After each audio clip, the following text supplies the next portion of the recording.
Hello guys, welcome to your YouTube channel entrance वाला। This is Parmeet, your English educator.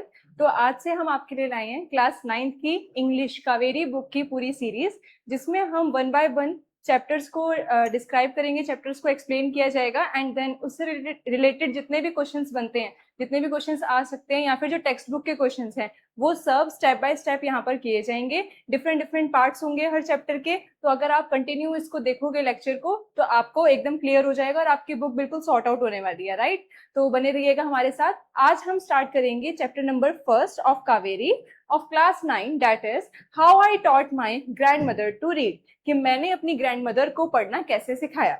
अब ये जो story है, इनकी जो राइटर हैं वो है सुधा मूर्ति, जिन्होंने अपनी रियल लाइफ स्टोरी लिखी है कि जब वो छोटी थी या फिर जब वो बच्ची थी अबाउट 12 ईयर्स की, तब उन्होंने अपना और अपनी ग्रैंड मदर का बॉन्ड शो किया है कि किस तरीके से उन्होंने उनको पढ़ना सिखाया, या फिर जो भी स्टोरी में हुआ वो आपको आगे देखने को मिलेगा। बट हमें इतनी इन्फॉर्मेशन मिल चुकी है कि इसके जो राइटर हैं ये हैं सुधा मूर्ति, राइट। और ये इन्होंने अपनी बचपन की कहानी बताई है कि जब ये बहुत छोटी थी तब किस तरीके से इनकी ग्रैंडमदर और इनके बीच ऐसा क्या हुआ था कि इन्होंने उनको पढ़ना सिखाया, राइट। तो इसी के साथ हम प्रोसीड करेंगे।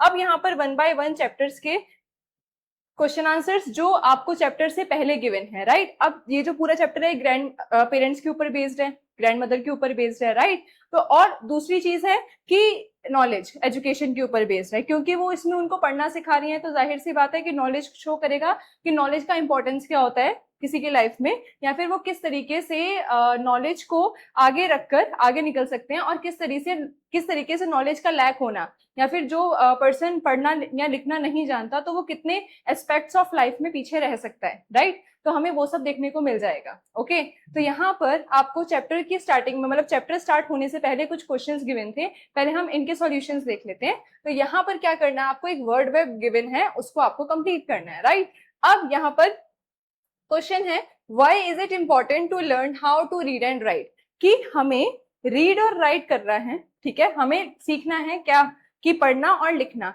तो वो पूछ रहे हैं कि हमें पढ़ना और लिखना क्यों सीखना, उसका क्या इंपॉर्टेंस है, ठीक है। यहाँ पर आपके पास 4 ऑप्शन है, लेकिन मेरे हिसाब से इसके बहुत सारे इंपॉर्टेंस हो सकते हैं, बहुत सारे इसके बेनिफिट्स हो सकते हैं। तो हमें कोई भी 4 बेनिफिट्स यहाँ पर लिखने हैं। तो अगर हम बात करें कि अगर हम अच्छे से लिखना और पढ़ना जानते होंगे तो हम किसी से भी इजीली कम्युनिकेट कर पाएंगे, राइट। क्योंकि जो अच्छे पढ़े लिखे नहीं होते तो उनकी कम्युनिकेशन स्किल मैटर करती है, वो डिफरेंट होती है, ठीक है। उनको नहीं पता कि किस टाइम पे क्या चीज बोलनी है, किस तरीके से उसको प्रेजेंट करना है, राइट। तो अगर हमें लिखना और पढ़ना आता है, यानी कि हम लिटरेट हैं, okay, if we know how to read and write, then we can communicate with others very easily, okay.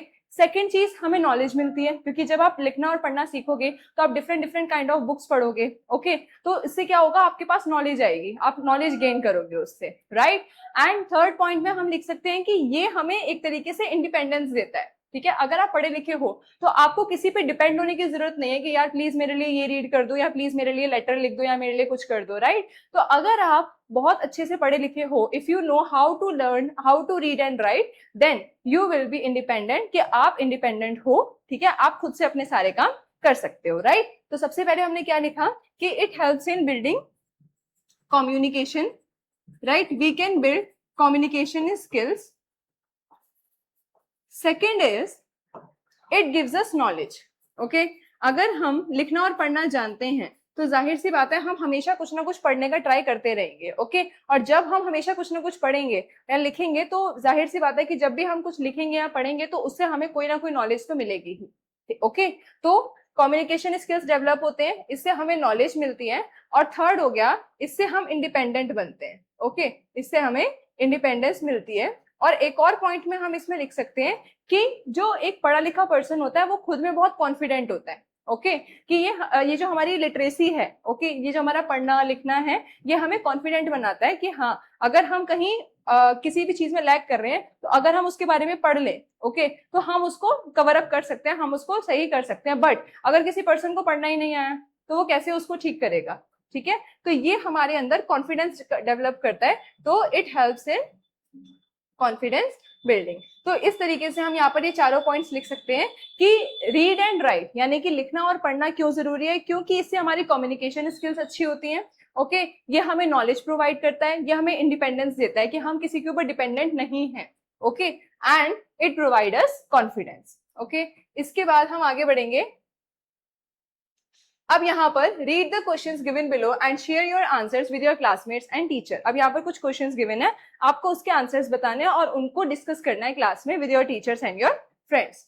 Which language or languages do your grandparents or elderly relatives speak? अब जैसे हम लोग बचपन से पढ़ रहे हैं, ओके, हम लोग बहुत हम पढ़ना जानते हैं, लिखना जानते हैं, तो हमें इंग्लिश बहुत अच्छे से आती है। बट कभी क्या होता है, हमारे ग्रैंड पेरेंट्स उतने पढ़े लिखे नहीं होते कि वो इतनी फ्लुएंटली इंग्लिश बोल पाए।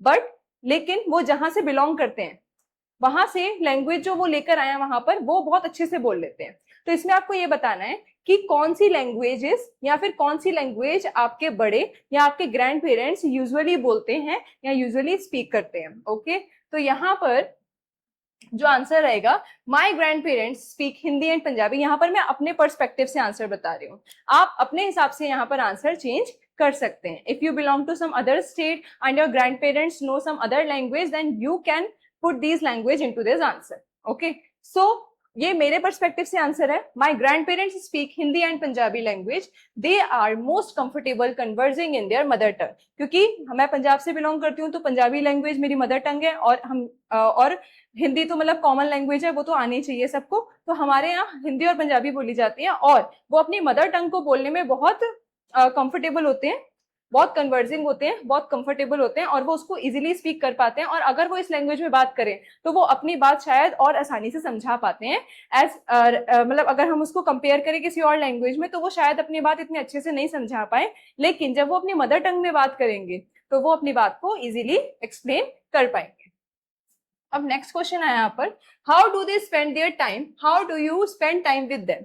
कि अब उनको तो स्कूल नहीं जाना, उनको तो घर का काम भी नहीं करना। अब जो एल्डरली लोग हैं वो इतना काम भी नहीं कर पाते, ना वो ऑफिस वर्क करते हैं, तो अब वो अपना टाइम कैसे स्पेंड करते हैं। या फिर जो आप लोग हो या आपकी एज के बच्चे हैं या हम लोग हैं, हम लोग उनके साथ किस तरीके से टाइम स्पेंड करते हैं। यानी कि उनको क्या पसंद है अपने फ्री टाइम में करने के लिए, और हमें क्या पसंद है उनके साथ बैठने में। मतलब अगर हम उनके पास बैठ रहे हैं तो हम क्या उनके साथ कन्वर्सेशन कर रहे हैं, उनके साथ क्या खेल रहे हैं या कुछ भी कर रहे हैं, तो वो बताना है कि आप अपने ग्रैंड पेरेंट्स के साथ कैसे टाइम स्पेंड करते हो। तो यहाँ पर आंसर है, my grand parents love to spend their time visiting religious places, watching television and sharing their old experiences with us. अब ये देखो कॉमन चीज हो जाएगी, ग्रैंड पेरेंट्स जो है उनको मंदिर जाना बहुत पसंद है, क्योंकि मतलब ऐसा नहीं है मंदिर सब जाते हैं, बट ये है कि उनको है कि मैं सुबह भी जाऊं मंदिर, शाम को भी जाऊं, तो रिलीजियस प्लेसेस उनको बहुत भाने लगती हैं, तो वो रिलीजियस प्लेसेस पर जाते हैं। वॉचिंग टेलीविजन, टीवी देखते हैं। Okay, then is sharing their old experiences with us. और ये तो सबसे कॉमन है, ये तो सबके ग्रैंड पेरेंट्स के साथ हुआ होगा कि जब भी हम उनके पास बैठते हैं एज अ चाइल्ड, जब हम उनके पास बैठते हैं तब उनको बहुत अच्छा लगता है क्या बताना, कि जो उनके ओल्ड एक्सपीरियंसेस हैं, कि जब मैं छोटा था, ठीक है, यहाँ में जब बहुत सालों पहले की बात है, तब ऐसा हुआ था, तब ऐसा हुआ था, तो वो अपने ओल्ड एक्सपीरियंसेस शेयर करने को बहुत इंजॉय करते हैं और इसी को अपना टाइम स्पेंड मानते हैं, इसी में अपना टाइम स्पेंड करते हैं।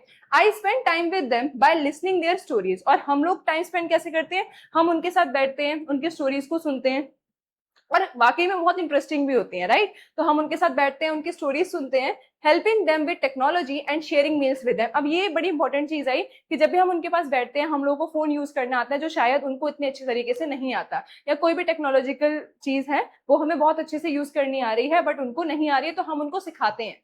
ओके, तो ये हमारा उनके साथ मतलब इंटरेक्शन होता है, उनके साथ टाइम स्पेंड करके हमें इस तरीके से अच्छा लग सकता है। और शेयरिंग मील्स विद देम, और उनके साथ खाना पीना खाने में तो ऑब्वियसली मजे आते हैं। तो ये है हमारे क्वेश्चन का आंसर, जिसमें क्या बताया गया है कि ग्रैंड पेरेंट्स अपना टाइम कैसे स्पेंड करते हैं और आप उनके साथ कैसे इंटरेक्ट करते हो, कैसे उनके साथ अपना टाइम स्पेंड करना पसंद करते हो, राइट। अब इसमें हम नेक्स्ट क्वेश्चन की ओर चलेंगे।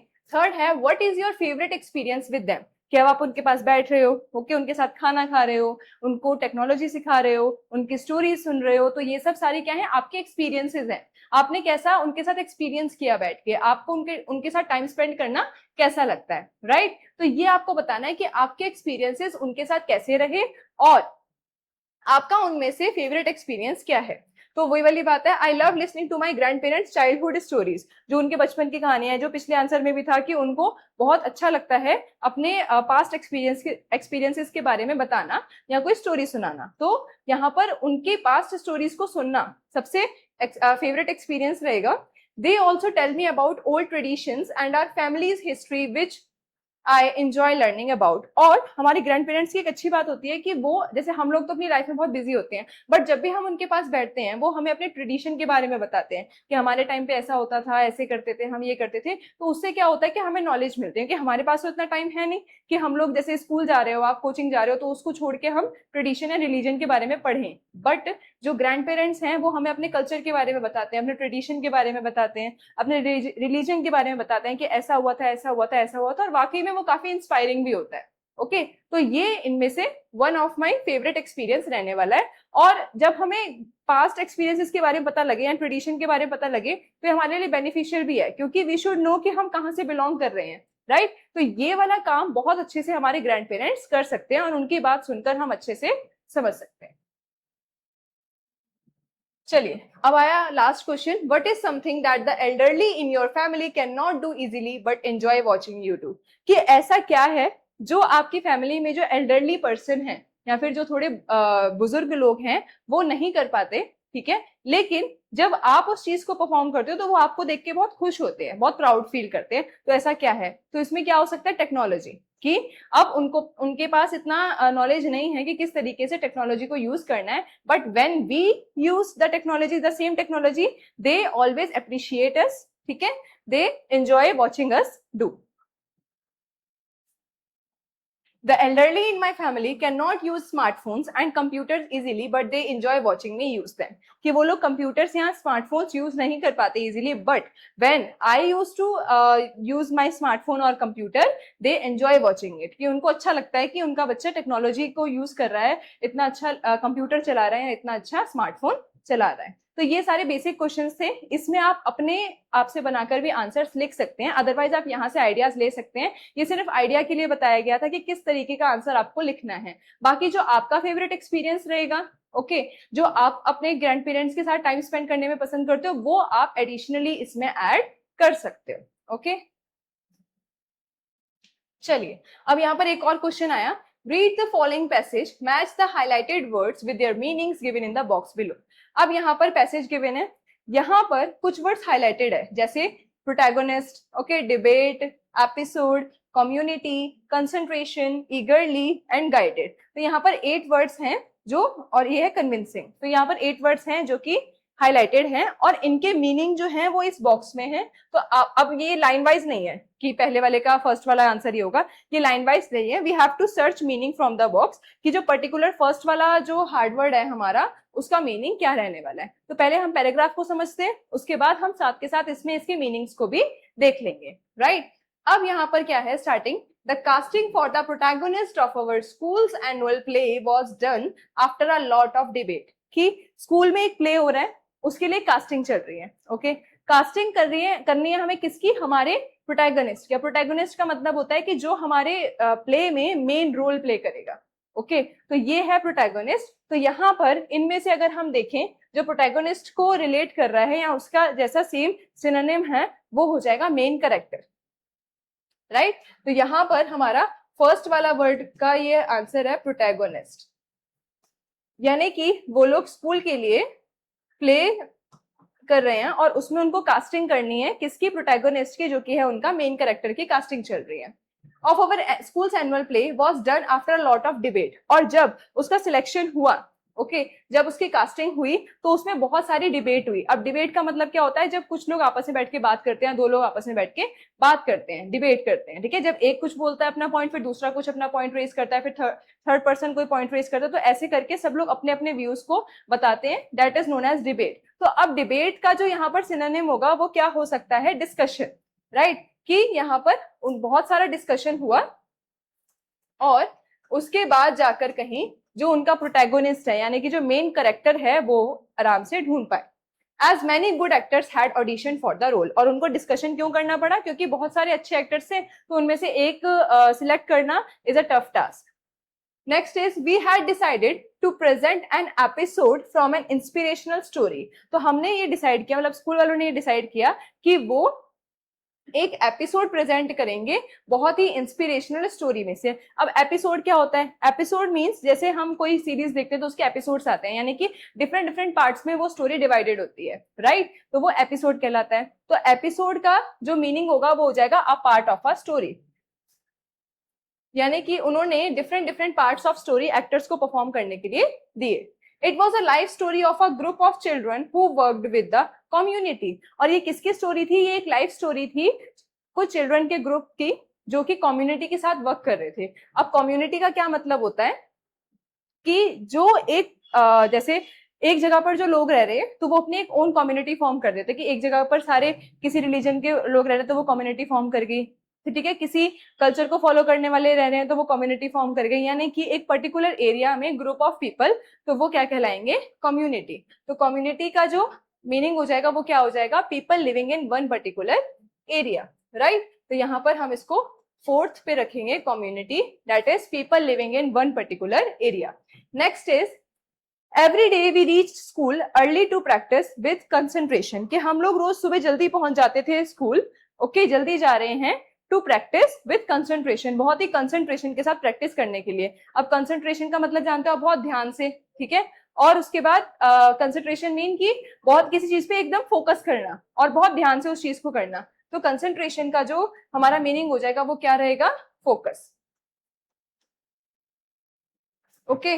Next is we waited eagerly for the final presentation. Eagerly मतलब होता है कि जब हम बहुत उत्सुकता से किसी चीज का वेट कर रहे हो, ठीक है, उत्सुक हो, जब हम बहुत एक्साइटेड हो, काइंड ऑफ, ठीक है। तो ईगरली का जो हमारा मीनिंग रहेगा वो क्या रहेगा? Excitedly, that is 6। Then is वो फाइनल प्रेजेंटेशन के लिए बहुत ईगरली वेट कर रहे थे, बहुत एक्साइटेडली वेट कर रहे थे। All of us played our roles in a very convincing manner. Convincing मतलब कि ऐसा रोल प्ले करना जिससे सब लोग मतलब बहुत इजीली और बहुत अच्छा रोल प्ले करना। तो कन्विंसिंग मतलब हो जाएगा believable, okay.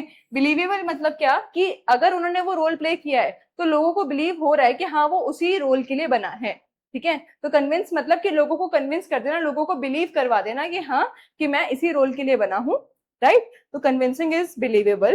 As our theatre teacher had guided us well. Guided का मतलब होता है किसी को डायरेक्शन देना।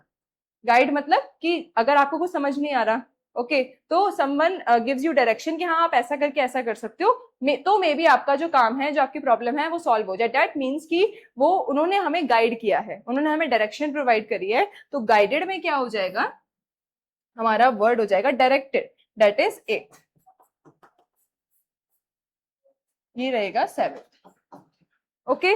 तो आई होप ये पैराग्राफ भी आपको समझ में आ गया होगा और इनके मीनिंग्स भी, क्योंकि अब ये वर्ड्स यहाँ पर क्यों दिए गए हैं? क्योंकि इनमें से काफी वर्ड्स हैं ऐसे जो कि चैप्टर में यूज हो रखे हैं। तो अगर आपने यहीं पर इसको चैप्टर के स्टार्टिंग में ही समझ लिया तो आपको चैप्टर में प्रॉब्लम नहीं आने वाली है, राइट? तो अब हम देखेंगे कि ये सारे वर्ड्स कहाँ पर यूज हो रहे हैं। तो अब फाइनली हमारा होता है चैप्टर स्टार्ट, ओके। अब इसकी स्टोरी स्टार्ट हो रही है, इसका फर्स्ट पार्ट है, इस वीडियो में इसका फर्स्ट पार्ट आएगा and then the next video there will be a second part. When I was a girl of about 12, I used to stay in a village in North Karnataka with my grandparents. यहाँ पर कौन बात कर रहा है? सुधा मूर्ति, जिन्होंने ये story लिखी है। अब वो क्या बोल रही हैं कि जब मैं 12 साल की थी तब मैं विलेज में रहती थी। कहाँ के विलेज में? नॉर्थ कर्नाटका। इसको ध्यान रखना कि वो विलेज में रहती थी in north Karnataka with her grandparents, कि वो अपने दादा दादी के साथ वहां पर रहती थी। Those days the transport system was not very good, so we used to get the morning paper only in the afternoon. अब ये बहुत पहले की बात है क्योंकि सुधा मूर्ति बहुत राइटर हैं और वो भी उनके बचपन की बात है, तो जाहिर सी बात है कि ये बहुत पुरानी बात हो गई। और है भी वो विलेज में रह रही है नॉर्थ कर्नाटका में। तो वो बताती हैं कि जब वो विलेज में रहती हैं अपने ग्रैंड पेरेंट्स के साथ, तब वहां का ट्रांसपोर्ट सिस्टम बिल्कुल अच्छा नहीं था, यानी कि रोड्स वगैरह अच्छी नहीं थी, ट्रांसपोर्ट भी अच्छा नहीं था।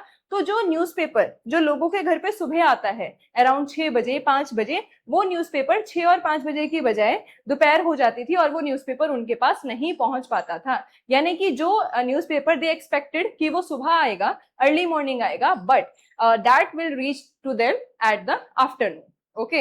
Then the weekly magazine used to come one day late. और जो वीकली मैगजीन थी, अब देखो उनके वहां पर होगा कि जो न्यूज़पेपर है उसके साथ हफ्ते में एक बार एक मैगजीन आएगी।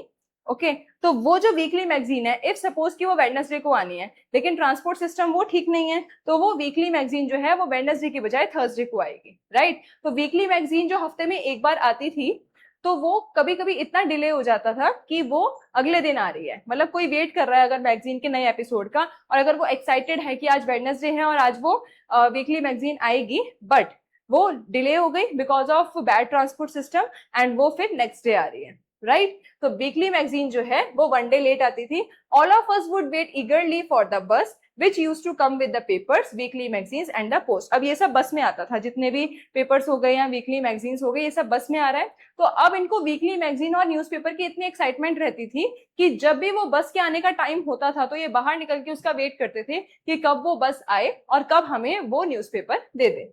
तो इस पैराग्राफ में हमने क्या देख लिया कि सुधा मूर्ति जब 12 साल की थी तब वो अपने विलेज में रहती थी ग्रैंड पेरेंट्स के साथ, जो कि है नॉर्थ कर्नाटका, और वहां पर ट्रांसपोर्ट सिस्टम बिल्कुल अच्छा नहीं था, तो जिसकी वजह से जो newspaper was expected to arrive at morning, ठीक है, वो जो मॉर्निंग में आना था वो आफ्टरनून में आता था, and the weekly magazine always used to arrive one day late, और हमेशा वीकली मैगजीन जिस डे को आनी होती थी वो उस डे को ना आकर वन डे ऑलवेज लेट हो जाती थी, और उसकी वजह से उनका जो सारा एक्साइटमेंट लेवल था वो एकदम और बूस्ट हो जाता था कि अब आज नहीं आई, अब कल आएगी, ठीक है, फिर परसों आएगी। तो इस तरह से उनका एक्साइटमेंट लेवल रहता था, और वो बहुत ईगरली, अब देखो वर्ड आया ईगरली, हमने पढ़ा था ईगरली का मतलब होता है एक्साइटेडली, अभी हमने पीछे लर्न किया इस वर्ड को। तो ईगरली यानी कि एक्साइटेडली वो बहुत ज्यादा बस के लिए वहां पर वेट करते थे कि अभी बस न्यूज़पेपर वाली बस आती ही होगी। ओके, अब यहाँ पर eight that time Triveni was a very popular writer in a Kannada language. अब उस टाइम पर त्रिवेणी नाम की एक राइटर थी जो कि बहुत पॉपुलर थी, और वो किसमें राइटिंग्स लिखती थी, यानी किसमें स्टोरीज लिखती थी, कन्नड़ा लैंग्वेज में। Okay, she was a wonderful writer, और वो बहुत ही वंडरफुल राइटर थी। Her style was easy to read and very convincing. Convincing मतलब क्या होता है, बिलीवेबल। ओके, तो यहाँ पर वो बोल रहे हैं कि जो उनके लिखने का तरीका था वो इतना इजी होता था कि जिसने भी वो पढ़ लिया वो इजीली उसको समझ लेगा, और बहुत ही बिलीवेबल था कि हाँ ऐसा होता है, मतलब जो रियल लाइफ से रिलेटेड होता है उस पर हम बिलीव कर पाते हैं, क्योंकि जो हाइपोथेटिकल स्टोरीज होती हैं, मतलब जो पॉसिबल ही नहीं है, वो एक बार को सिर्फ हम एंजॉयमेंट के लिए देख सकते हैं, लेकिन जो स्टोरीज हमारे रियल लाइफ से रिलेटेड है उसको हम बिलीव कर सकते हैं और वो एक्चुअल में कन्विंसिंग होती है। तो त्रिवेणी इसीलिए बहुत ज्यादा पॉपुलर थी क्योंकि जो उनकी राइटिंग थी वो बहुत ही ईजी होती थी, और उसके बाद बहुत ही वो कन्विंसिंग होती थी, बहुत बिलीवेबल होती थी। Her stories usually deal with the complex psychological problems in the lives of ordinary people and were always very interesting। और जो उनकी स्टोरीज थी उसमें मतलब जो उनका कंटेंट था वो कैसा होता था कि जितने भी उनका जो कंटेंट था वो कैसा होता था कि जितनी भी स्टोरीज वो लिखती थी, जो भी हमारी लाइफ में, जो भी ऑर्डिनरी पीपल की लाइफ में बहुत सारी साइकोलॉजिकल प्रॉब्लम्स होती हैं, उनसे कैसे डील करना है उससे रिलेटेड वो हमेशा स्टोरीज को लिखती थी, एंड वो हमेशा बहुत ही इंटरेस्टिंग रहती थी। Unfortunately for Kannada literature she died very young, और अनफॉर्चुनेटली उनकी बहुत जल्दी ही एज में डेथ हो गई थी। उनका बर्थ जो हुआ था 1928 में हुआ और 1963 में उनकी डेथ हो गई थी। तो उनकी जो डेथ है वो बहुत जल्दी हो गई। Even now after 40 years people continue to appreciate her novels, और आज भी 40 साल बाद भी, मतलब कि वो उस टाइम की बात बता रहे हैं, यानी कि इसके 40 साल बाद, यानी कि 2000 अराउंड में, ठीक है, तो आज 40 साल बाद भी लोग उनके नॉवेल्स को अप्रिशिएट करते हैं, उनके नॉवेल्स को पढ़ा जाता है। ऐसा नहीं कि अगर वो राइटर इस दुनिया में नहीं रहा तो ठीक है, उसका मतलब जो भी राइटिंग्स है वो भी बिकनी बंद हो गई या फिर लोगों ने उनको पसंद करना बंद कर दिया, ऐसा कुछ भी नहीं था। हालांकि वो बहुत ही यंग एज में डेथ हो गई थी उनकी, बट स्टिल जो लोग थे वो उन्हें उनकी स्टोरीज को पढ़ना पसंद करते थे, राइट। तो मैं क्या ऐसे दीवार को पढ़ा रही हूँ। One of her novels called Kashi यात्री was appearing as a serial in the Kannada weekly Karmaveera then। अब हमने ये देखा कि जो बस होती थी वो वीकली मैगजीन लेके आ रही है। अब उनकी वीकली मैगजीन्स में से एक मैगजीन थी जिसका नाम क्या था, काशी यात्री, एक नॉवल था। ओके, उस मैगजीन का जो नॉवल था उसका नाम था काशी यात्री, इसको लर्न रखिएगा। और उसमें जो वीकली मैगजीन है उसमें वो अपीयर होता था, यानी कि एपिसोड बाय एपिसोड, एक एपिसोड आया, फिर नेक्स्ट वीक दूसरा एपिसोड आया, फिर नेक्स्ट वीक तीसरा एपिसोड आया, इस तरीके से वो जो सीरियल है वो मतलब वीकली मैगजीन के साथ आता था। ओके, और जो न्यूज़पेपर था वो था करमवीरा।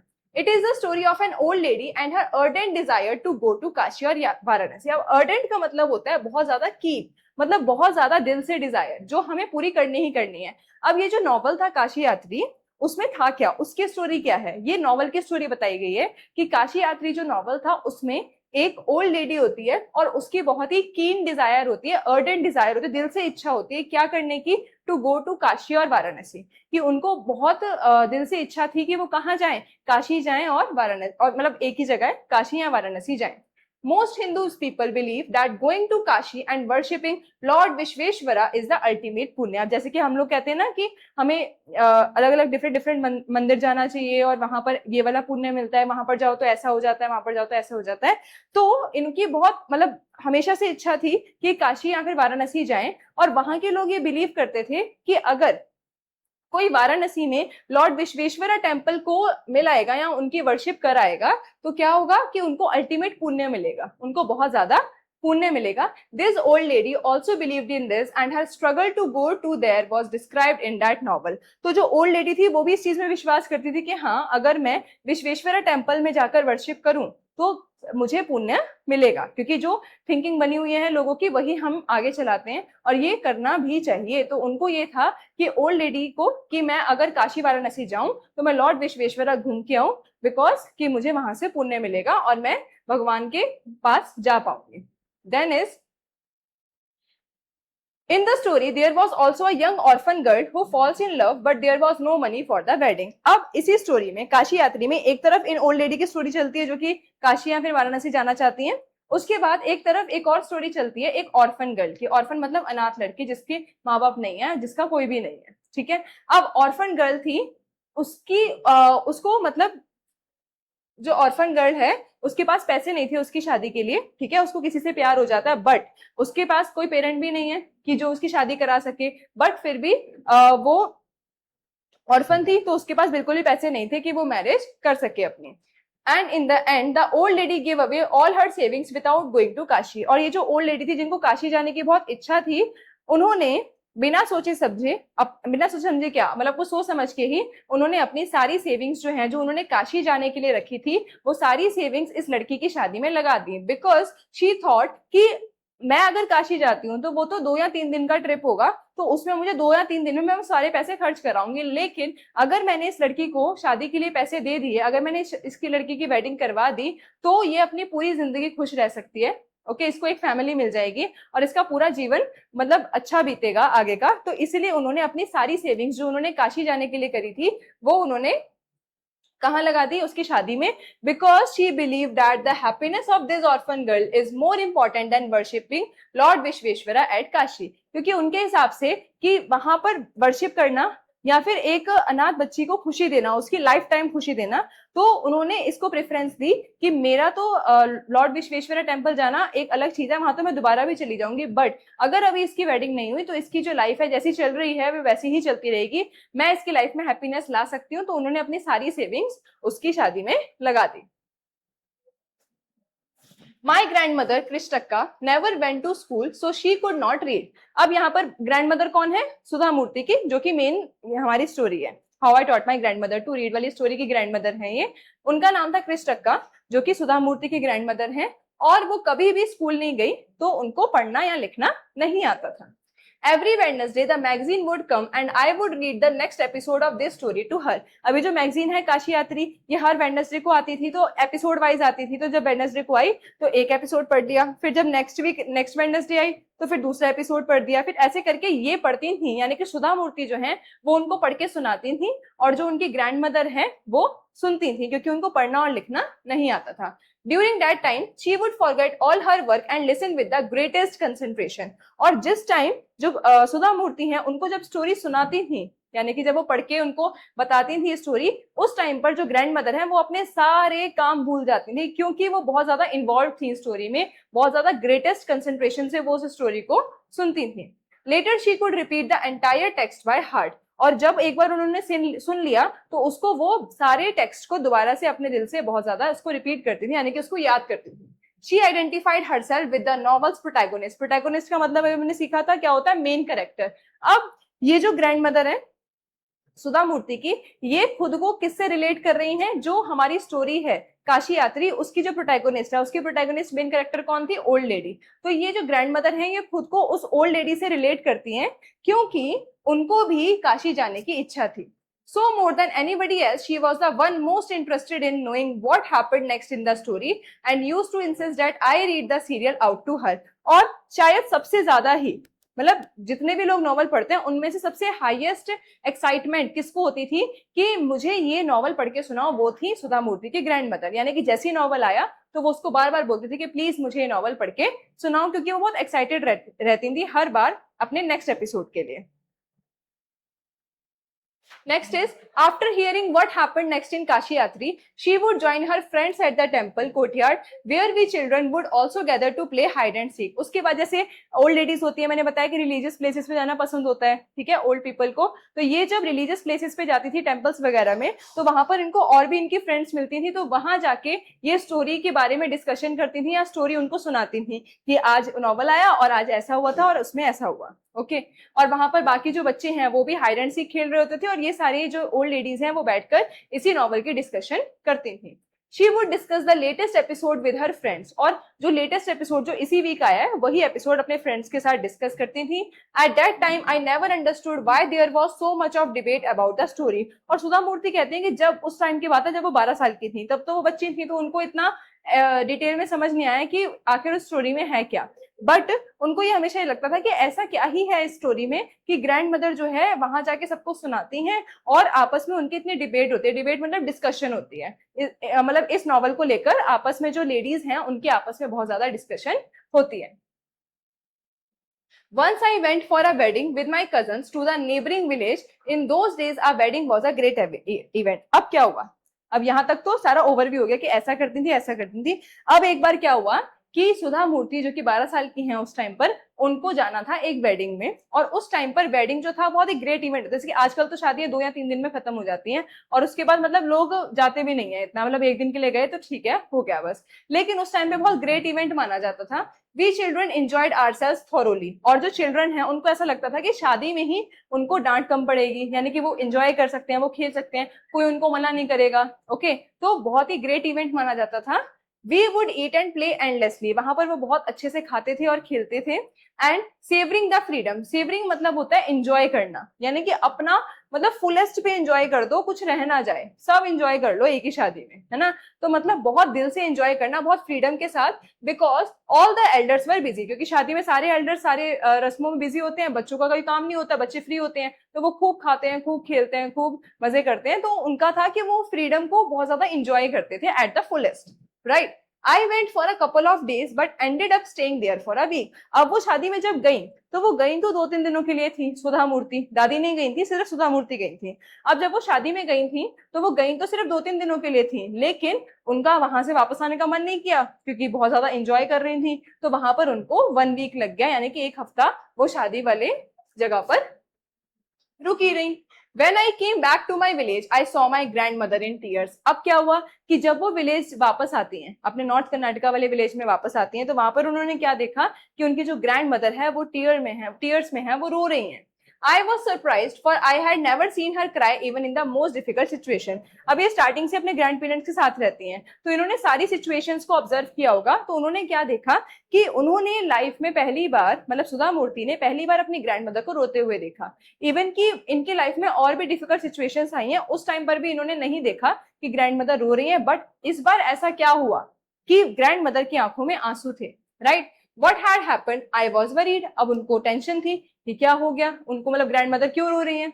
अव्वा, is everything all right? Are you okay? I used to call her अव्वा, which means mother in the Kannada spoken in North Karnataka. अब वो अपनी दादी को अव्वा बोलती थी, जिसका मतलब होता है कन्नड़ा लैंग्वेज में मदर। तो वो बोलती थी, उनको पूछती हैं जब वो वापस आती हैं और दादी रो रही होती हैं, तो वो उनसे पूछते हैं कि अव्वा, आर यू ओके, क्या आप ठीक हो, आप क्यों रो रहे हो, आपको क्या प्रॉब्लम है, राइट। अब she nodded but did not reply, उन्होंने सिर्फ ऐसे सिर हिला दिया लेकिन कोई रिप्लाई नहीं किया। I did not understand and forgot about it, वो समझ नहीं पाई कि आखिर वो रो रही हैं, और अगर वो सुधा मूर्ति अपनी ग्रैंड मदर से पूछ रही है कि क्या हुआ, तो वो बता भी नहीं पा रही हैं। In the night after dinner we were sleeping in the open terrace of our house. अब रात को डिनर करने के बाद ये लोग ओपन टेरेस में सो रहे थे, दादी और उनकी Sudha Murthy. It was a summer night and there was a full moon. गर्मियों का टाइम था और फुल मून था। Avva came and sat next to me. Avva आती है और उसके पास आके बैठ जाती है, यानी कि दादी उसकी आती है और उसके पास आकर बैठ जाती है। Her affectionate hands touched my forehead. उन्होंने बहुत अफेक्शन से, अफेक्शन मतलब होता है लव, प्यार से उन्होंने उनके फोरहेड को टच किया। Okay, I realized she wanted to speak. I asked her what is the matter. अब जब वो प्यार से उनके फोरहेड को टच करती हैं तो सुधा मूर्ति को उस टाइम पर ये फील हुआ कि शायद दादी मुझसे कुछ कहना चाह रही हैं, शायद अव्वा मुझसे कुछ कहना चाह रही हैं। तो उन्होंने फिर दोबारा पूछा कि व्हाट इज द मैटर, क्योंकि जब उन्होंने पहले पूछा तो उन्होंने मतलब नॉट कर दिया, उन्होंने सिर हिला दिया, बट रीजन नहीं बताया कि वो क्यों रो रही थी। लेकिन शायद अब वो कुछ कहना चाह रही थी तो इसलिए उन्होंने दोबारा पूछा कि what is the matter. When I was a young girl, I lost my mother. अब ये ग्रैंड मदर सुना रही हैं अपनी कहानी कि जब मैं छोटी थी, यंग गर्ल थी, तब मैंने अपनी माँ को खो दिया था। There was nobody to look after and guide me, कि मेरा ध्यान रखने वाला और मुझे गाइड करने वाला कोई भी नहीं था। My father was a busy man and got married again. मेरे पापा बहुत बिजी मैन थे और उनकी दोबारा से शादी हो गई। In those days people never considered education essential for girls. सही बात है, क्योंकि जब दादी छोटी थी तो और पुराना जमाना ले लो, और उस टाइम पर गर्ल्स की एजुकेशन को इतना इंपॉर्टेंस नहीं दिया जाता था, right. So I never went to school, इसलिए मैं कभी स्कूल नहीं गई। I got married very young and had children, और मेरी बहुत छोटी उम्र में शादी कर दी गई, बहुत यंग एज में शादी कर दी गई, और उसके बाद फिर उनके बच्चे हो गए। आई बिकेम वेरी बिजी, और वो उसी उलझनों में सभी में बिजी रही। Later I had grand children and always felt so much happiness in cooking and feeding all of you. Okay, फिर उसके बाद इनके ग्रैंड चिल्ड्रंस भी हो गए, तो अब दादियों को बहुत शौक होता है कि अपने बच्चों को बना के खिलाना, ठीक है, उनका ध्यान रखना। तो कह रहे मैं तुम लोगों में बिजी हो गई, उनको खाना खिलाना और कुकिंग करना मुझे बहुत पसंद था। At times I used to regret not going to school, so I made sure that my children and grand children studied well. ये बहुत अच्छी बात कही है कि ग्रैंड मदर ने कहा कि मुझे उस टाइम पर ये लगता था कि मैं तो कभी स्कूल गई नहीं, क्योंकि मुझे अपॉर्चुनिटी नहीं मिली, लेकिन मैंने फिर अपने सभी बच्चों को पढ़ाया लिखाया और मैंने इंश्योर किया कि मेरे सारे बच्चे और सारे ग्रैंड चिल्ड्रन पढ़े और वो लिखना और पढ़ना जानते हो, क्योंकि ये खुद नहीं पढ़ पाई थी और इनको खुद लिखना पढ़ना नहीं आता था। तो इसी के साथ हमारा इसका फर्स्ट पार्ट कंप्लीट होता है। लेके आएंगे हम इसका नेक्स्ट पार्ट, जिसमें आगे की स्टोरी कंटिन्यू होगी। यहाँ तक हमने क्या देखा कि यहाँ पर जो ग्रैंड मदर है वो अपनी प्रॉब्लम अपनी ग्रैंड डॉटर से शेयर कर रही है, सुधा मूर्ति से शेयर कर रही है। और प्रॉब्लम क्या थी कि उन्होंने कभी भी नहीं पढ़ा है अपने बचपन में, उनको कभी पढ़ाई नहीं कराई गई, बहुत जल्दी एज में शादी हो गई, तो इस वजह से वो इन्हीं सब उलझनों में बिल्कुल भी ध्यान नहीं दे पाई खुद पे। और जब उन्होंने रियलाइज किया तब उन्होंने ये ठान लिया कि अगर मैं नहीं पढ़ पाई, लेकिन मेरे जो बच्चे हैं और जो मेरे ग्रैंड चिल्ड्रंस हैं वो बिल्कुल पढ़ेंगे और आगे जाएंगे, राइट। तो यहाँ तक था इसका फर्स्ट पार्ट। सेकंड पार्ट बहुत जल्दी आएगा। थैंक यू सो मच, और चैनल को लाइक और सब्सक्राइब कर दीजिएगा, और इसीलिए नई नई वीडियोस आपके पास पहुंचती जाएंगी।